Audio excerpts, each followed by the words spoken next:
Hindi cinema, specifically, the industry, since it's run on finances and it's not an art form, it's an entertainment form. I teach to make a living to make films. That's what I do. I do not make films to teach.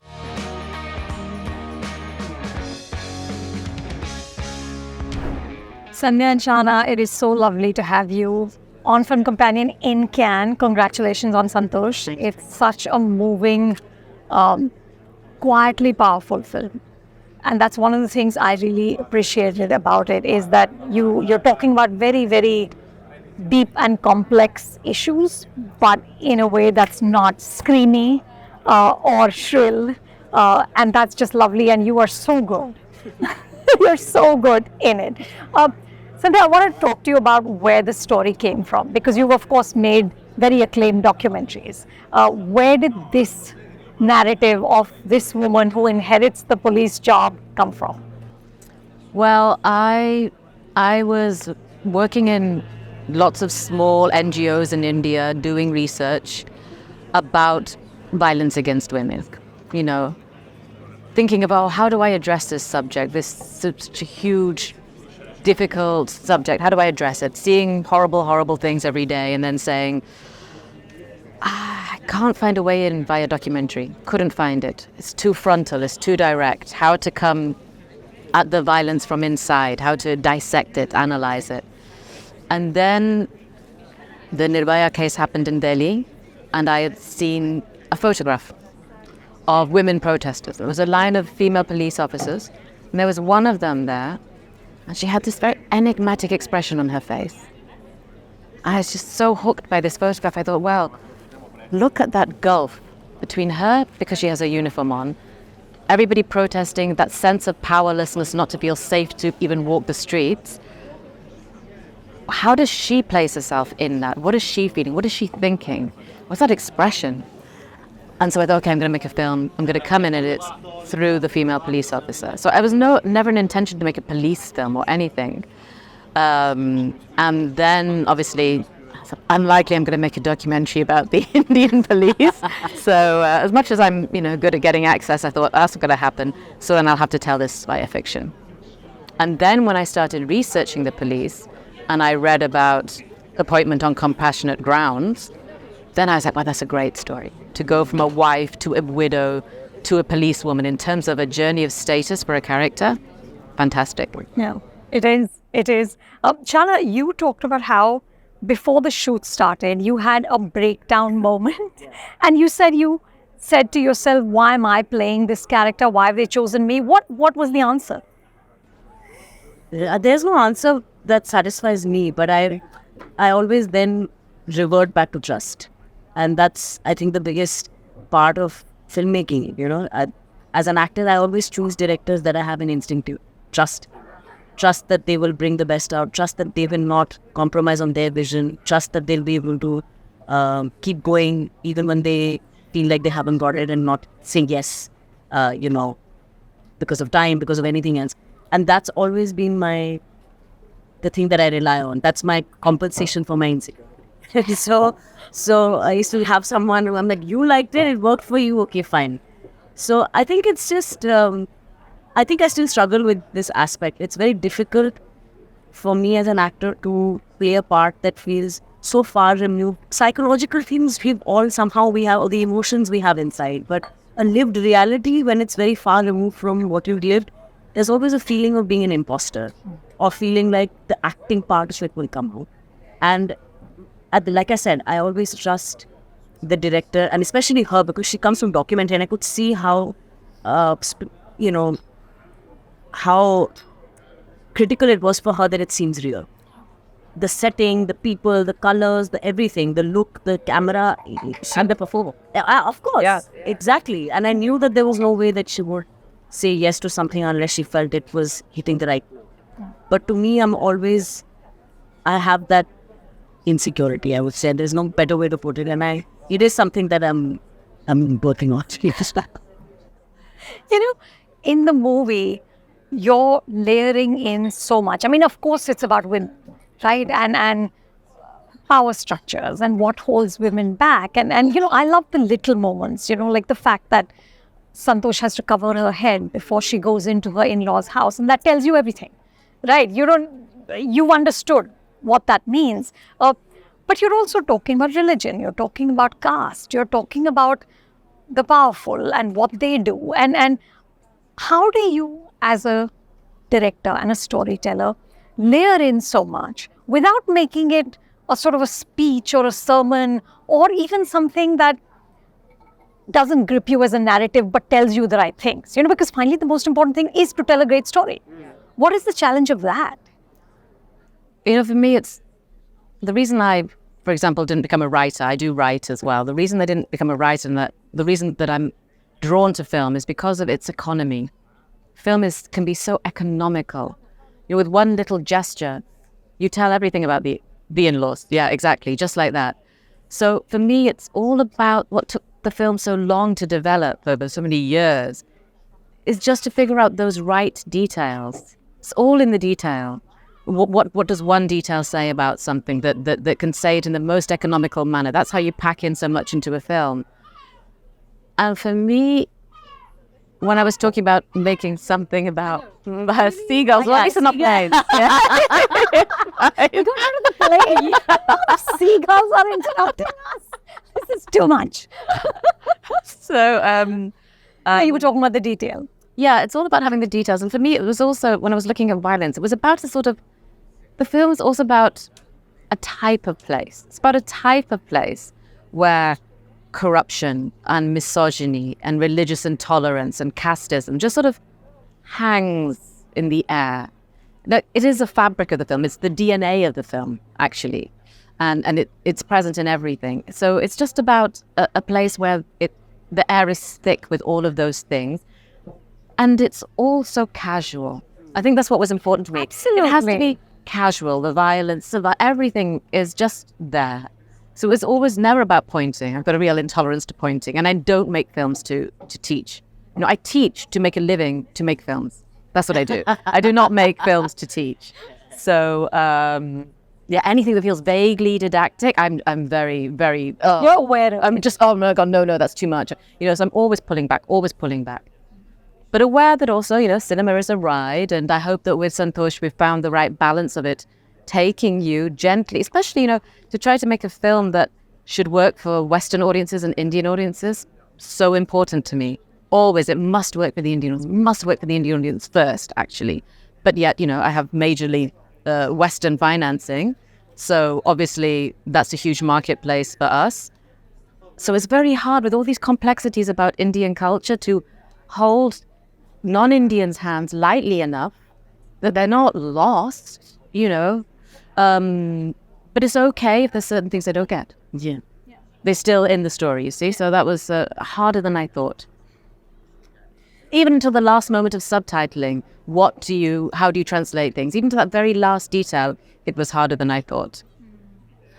Tell me about constructing your performance. How did you both do that? You described yourself as a untrained actor with no process. Yeah. So how do you come up with a performance like this? What was your brief to her? How did you find your way in? I think the starting point was that when I met her for the audition and I saw her, I had a sense of her style of directing, which is to try many different shades and moves for the same scene. And a lot of the ideas of that come in the moment. And I am also like that. I believe that you create the moments of cinema in that moment. It's not a preconceived plan that you come with and make. And it comes from inexplicable factors of that day, of that moment, of the energy exchange between people, the ideas. And so I always said, like when we did Santosh, in a way, I had a sense of who she was, but in a way, there were many Santoshes on there. It really depended on how we wanted to take the story forward, how it would be edited, where there would be the finer nuancing of the character. But on a day-to-day basis, I think it was really about... There was a lot of discussion. We had a lot of, her, Sunita and I, working on the script scene by scene, really working on what the intention is for each character, what is the underlying feeling over and above the words being spoken, what are the things that they're working through in that moment. So all that really helped give a very solid foundation to the journey. And then the responsiveness and reactiveness of the scenes. I mean, in a way, she's observing the world around her. And it's through her observation that you see what's happening around. And that's perhaps a quality that I have and is easy for me to negotiate. But more importantly, I think it was just about fine tuning. Like, as Sandhya is someone who likes things to be minimal. So am I, but then we can take it even lower. So it's nice to be able is to... too low. Yeah, of course. Exactly. Audience, Exactly. Yeah. Exactly. So it was just about kind of really fine tuning that balance. But there was a kind of easy flow to it because of all the groundwork that had happened, I think, in terms of discussing and being clear in terms of the vision we had for this person and what. And both of us, I think we're lovers of complex characters and not looking at things as black and white. You could have had a loss, but you can have a moment of giggle after that, because that's how life is, and we don't see that enough in cinema because we feel like you have to, spoon feed people into the emotional graphs of things. But that's something, again, I think that we played around with a lot in terms of, changing the obvious mood that somebody would be in a moment, or seeing the other layers of it, that something can feel deeply upsetting but deeply liberating as well at the same time. Things like that, all those discussions and those layerings that came during the film and in terms of our direction, in terms of what came out in the moment, it was really a work in progress, kind of building as it went. And the good thing is that the film is that. Like I keep saying, it's like a Bildungsroman for Santosh. You're seeing this character come into its coming of age. Yes, it is. Yeah. And you see her literally coming of age in front of your eyes. Yeah. So as we shot it, we were also figuring out the shifts and changes that were happening. Yeah.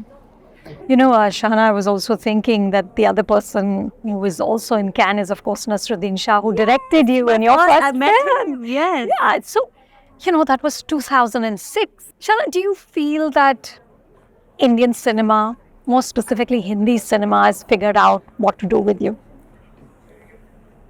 Wow, I don't know what that question means. Because I feel you're such a fine actor, and I feel you're underutilized.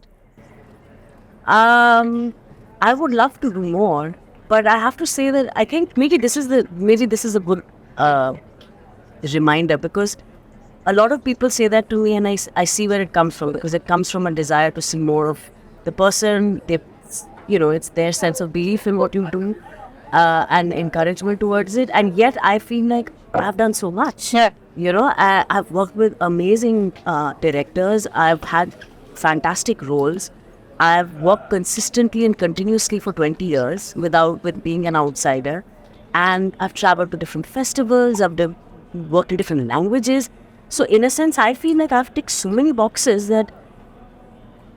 But I guess when you view it from the perspective of how does that lead to other people giving you better and bigger work, that may not have happened yet.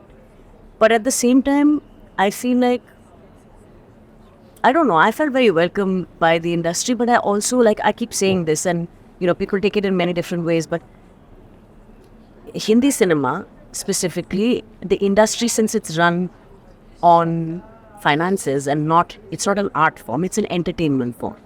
And therefore, finances and the economics of it always play a part. I can't imagine that suddenly somebody is going to say, oh, okay, this person, let's spend a lot of money, when if it's a big budget action film, which I might even be good at doing, I'm not the right person to take for it, because economically I understand that it's not something that makes sense, because you're putting in that kind of money and then you need eyeballs, and I'm also to be blamed for that. I mean, there are times when there's a film out just for a week, 2 weeks, I've also not prioritized to go watch it in the hall, and then I'll say, oh, it'll come out on the OTT, I'll watch it. I mean, I may be doing that also for the big budget films, but so I'm saying I understand that it becomes too complicated, and there's no one to blame for that. And then the choices in terms of who you cast do shift and change. Which is why for me independent cinema has been great. Or films that are, productions that are not focused on who bringing a star in, but bringing the right character in. And it's given me the opportunity to shoulder roles and films in a way where I always say, I'm a team player. I want to be the HOD. I want to feel like the head of the department. I don't need to be the lead, but I need to feel like it's my film as well as everybody else's in the same capacity. And that's what I'm looking for. But I do want to say I'm glad you mentioned this, because my new feeling from the inside is that now I'm ready for the big stuff. Whatever that is, I want bigger and better, and I want the experience of that, because I'm so good and knowledgeable about the indie world. Now I want to see what it's like, the experience of being on something massive. And I'm ready to do it now. Nice. Well, you're in Cannes. Yes. You have a film in a certain regard that is Yeah, already it's massive. huge. It's massive. Yeah. Sandhya, what are the plans for an India release? How do we get more people to see it? Honestly, I do not know the answer to that yet. Cannes is obviously the place where you come. The film is launched. Tomorrow we're going to screen. Reviews will be out. The audiences will see. And I think it all goes from there. You know, we have very good sales agents. So I think there are already discussions that have started to happen with India. I know there have already been some things in. Great. I'm waiting to see it soar. Thank you so much. Thank you.